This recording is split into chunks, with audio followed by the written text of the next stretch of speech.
The largest prison system in the country is facing a new lawsuit. A coalition of advocates and attorneys is suing the Texas Department of Criminal Justice over the excessive heat and lack of air conditioning in some prisons. Joining us now to tell us more about that lawsuit is Capitol correspondent Ryan Chandler. Ryan, thank you for being here. We appreciate it. You know, you've been covering this extensively for, the past year or so.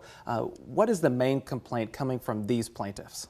Well, they assert very simply that more people will die this summer if they are forced to endure the excessive heat that they were last summer and truly for decades now. We all remember that record hot summer of 2023 and how bad it was for us for months on end. Now imagine what it was like for the 90,000 prisoners who are kept in these concrete and steel facilities with no air conditioning whatsoever. We know from TDCJ's own heat logs that the temperature regularly gets up past 100, 110, 120. We know of at least one instance where the inside heat index was recorded at 150 degrees plus.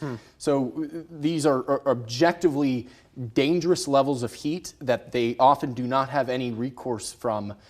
So they are asking for some respite and for some cooling before the summer gets too hot. Yeah, that's the question I wanted to know was, what are these plaintiffs seeking from the state now?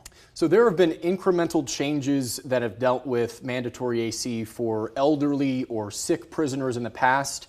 This says that it is unconstitutional to have a single prisoner in those conditions, that it is a violation of their Eighth Amendment right, a violation of cruel and unusual punishment. So they say this just needs to be universal AC in every unit. And so that's what they're asking for now. And of course, you've reached out to the Texas Department of Criminal Justice. Has their response been anything to this litigation yet? Well, so they are making some incremental progress as well. There's about 13,000 more beds that are set up for cooling now.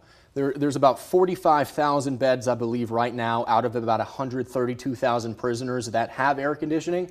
They're going to add a little bit to that, bring the total cooled beds up to just about a little less than 60,000 prisoners. That's still less than half, but they are doing what they can with the money they have. They got about $85 million from the legislature last year for maintenance and improvements. Some of that went to AC, but still they maintain that there are certain resources for prisoners. If they get too hot, they can get some water, they can go to a cooled area. These advocates say that they just don't have the staffing in order to help everybody get water or a shower if they do overheat. So really the only answer here is air conditioning so that they don't have to overheat in the first place. This is not the end of this whole process, so thank you for following it thus far, and I know you're going to keep following it as we move forward too. So Ryan Chandler, thank you again. Thank you.